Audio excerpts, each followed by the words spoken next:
Utanize News. Hello and welcome, and thanks for joining us in yet another exciting episode of Youth Weekly on UTV Africa, a program that brings you highlight of news that made headlines in the week in the language and perspective of young people. I am Helda Apollos. And my name is Faith Thomas. Thank you for joining us. These are some of the issues that made the headlines over the last week. Federal government releases 113.75 billion naira for girl-child education. NNPC denies chartering of jet for exclusive use of petroleum minister. Jonathan 75% voting rule splits confirmed. Police declare Biafran leader wanted. Oil revenue. Jonathan confirms $10 billion not remitted. PPRA blames fuel scarcity on non-payment of marketer. Fire got CBN's Lagos office, destroying assets worth millions of naira. Immigration recruitment tragedy. Jonathan in more dilemma. A special feature in the leadership newspaper, The Genius in Bangor. Malaysian missing flight MH370. Government offers $5,000 compensation. Relatives of passengers demand the truth. These were some of the issues that made the headlines in the news last week. Join us in the moment as we take on some of these key issues. Stay with us, we'll be right back.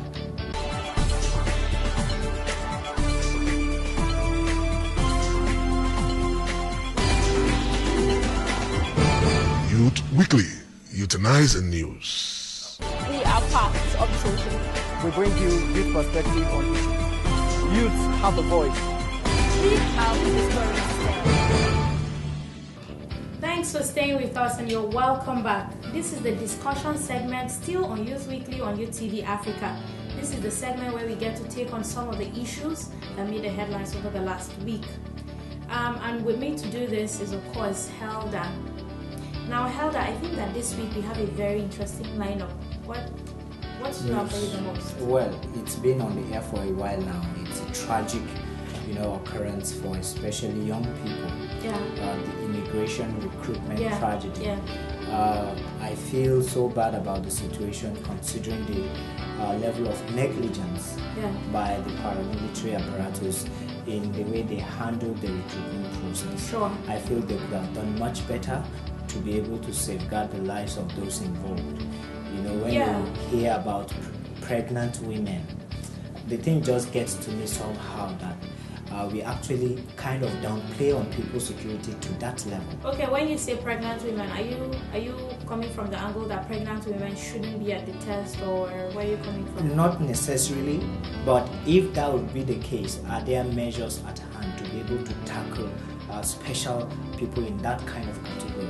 You understand? I feel there should have been some modality to address different categories of people at different stages, and not allow it to a point where you bring people like that. And there were pictures that actually captured, a situation where papers were actually being thrown in the air. People scampering all over trying. It was a very catastrophic experience in my opinion. People were so many, and then I heard that they were claiming not to have known that people were going to turn out so much. But when you were collecting money, you knew how much you collected, so you basically have an idea of how many people are coming.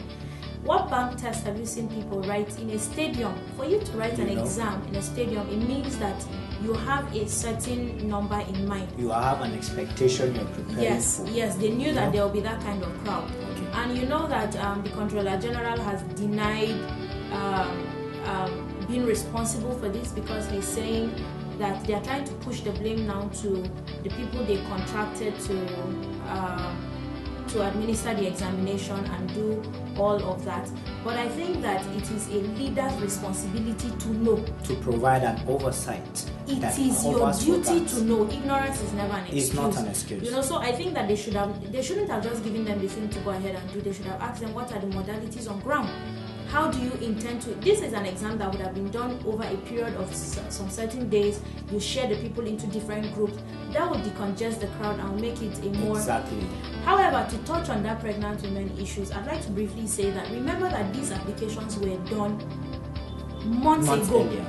I heard some people saying waiting pregnant woman go they find for themselves. I do not think that is right. I don't think that is right, because being pregnant is not being sick, is not an ailment. Okay, It does not. from, No, it's the truth. the women Sometimes empowerment angle now. it's not really about women empowerment. It's not Okay. about empowerment. Okay. If your wife is pregnant, will you stay at home because your wife is pregnant? Stay at home and watch her now. I do not think that a woman shouldn't have a life because she's pregnant. However, we must keep in mind that on the part of these people who organize this thing, they fail to bear in mind that some of these people applied for these things not knowing that it was going to take this long to be called for. I think there is so much to say regarding this issue, and if we dwell on it, we could spend a whole day talking about it. What do you Well, think? there's another issue boiling on this issue, and that's the response of the president to the tragedy. Okay. How that 3 people from the members of the deceased are actually given an automatic entrance into the immigration. Yes. That kind of seems like a very good gesture considering the turnout of events. However, we also need to put things into perspective. Does it Certainly. necessarily mean that anybody is simply qualified, to just have an entrance into such a paramilitary outfit with such sensitive ramifications? Yeah, well, just like you said, I think that it was a very good thing to do, to give 3 slots. Of course, the person who has died cannot come back and all of that, but of course this will just cushion the effect and all the pain and the hurt and everything. But I think that, in my opinion, it would have been a way more reasonable approach to say that, okay, we're going to give employment to 3 people with the federal government, depending on their qualification, to put them in appropriate Some kind of ministries condition and should all be that. attached to But when that you say kind that of 3 people will be admitted into the immigration service simply because they lost a loved one, it means that competence is not even a question here. Whether they have what it takes, whether they do not have what it takes, you just want 3 people. I frankly do not think that approach makes any sense. Well, I think let's see how it goes. I Yeah. learned there is just a few more slots available for people outside of the members of the deceased and Yeah. those who got injured. yeah. But also on another tragic note is the case of the Malaysian flight Yeah. MH370. Yeah. I'm sure the whereabouts of this plane is still being investigated. Yeah.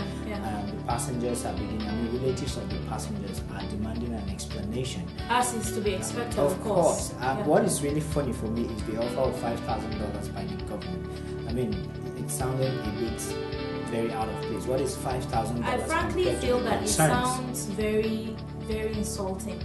Okay. You know, how much is $5,000? However, this cannot solve the questions. I don't think that those are benefits they're paying on those people. I do not want to even think of the possibility that they are saying that that's the compensation they are paying. I'm hoping that this 5,000 is compensation for the not knowing. Okay, so It's a way of saying sorry, we don't know, we don't have concrete answers to give you right now. I really hope that's what that $5,000 is for. Compensation for the inconvenience, the hurt, the not having answers and all that. But I can't even start to imagine that. Well, moving on.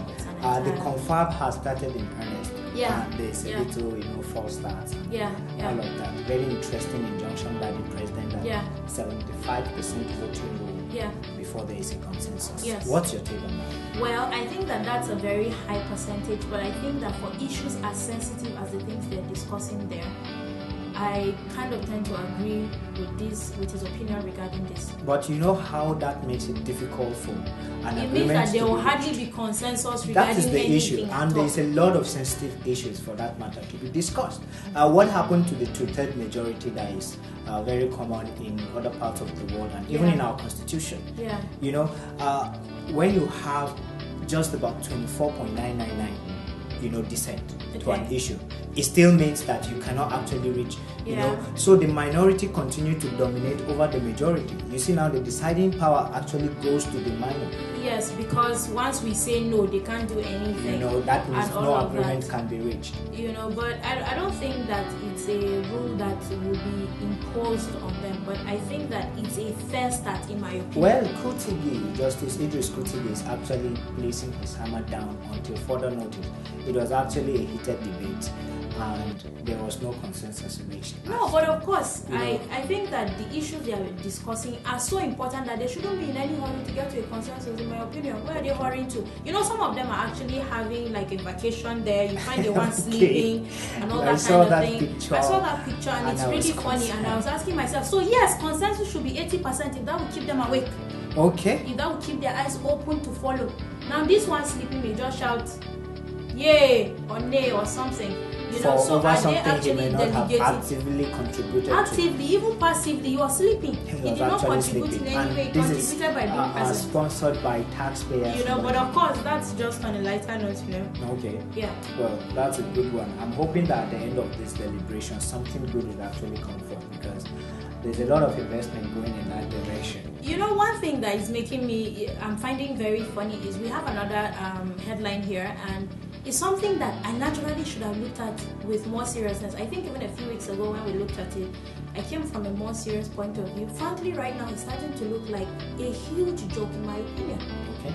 Why? What does President Jonathan mean by saying that he Confirms. He confirms. Is he just confirming? Well, that's the thing. It's difficult for leadership to take an absolute stance on an issue without Until facts. complete investigation has been made. I feel he had to take the necessary time to do due diligence in investigating and ascertaining that these claims are true before he can actually come open to take any position for that. That's matter. exactly what I wanted to hear. In fact, beyond taking a position, I want to hear take action. Okay.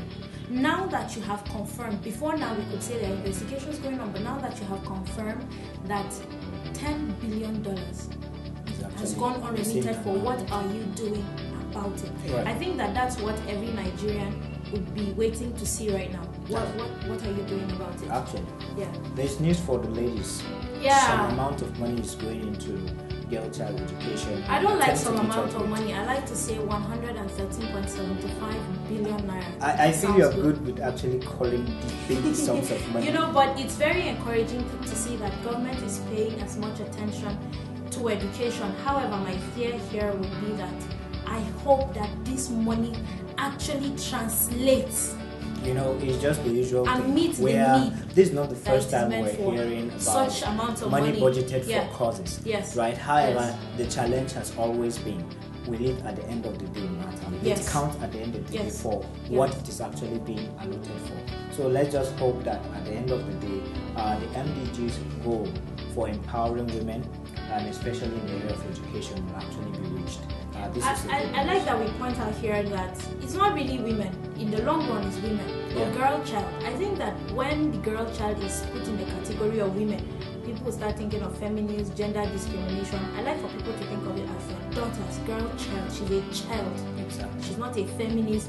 First, before anything, she's a human being. She's a child and deserves to be treated well. So I pray and I hope that the people and government will put what needs to be put in place to check that these monies don't just go into some people's pockets and line their pockets and make them wealthier or richer, you know, but that it will actually translate to the villages, the streets, where it needs to be, the grassroots, you know, and all that. But I think that it's a kudos on the part of the government. It's a plus. It's a big one. Yeah. I concur. Now, I think that this has been quite an interesting one. I'm happy that it's ending on a good note. At least, you know, we have a girl-child education thing. Well, it's been a very interesting one here today. The good news, the not so good news, the bad news, you know. Would like for you to send in your opinions regarding any of these things we may have talked about today. And again, regarding the girl-child education thing, let us know, how do you think that we can keep our government accountable? It's really important that when monies are given out for certain things, that people actually are accountable to deliver on what they have said they will do. Thank you very much for joining us. Send in your views to us on the addresses you can see on your screen. You can join us on Facebook on www.facebook.com/UTV-Africa and on our Twitter handle at UTV Africa. Thank you for joining us.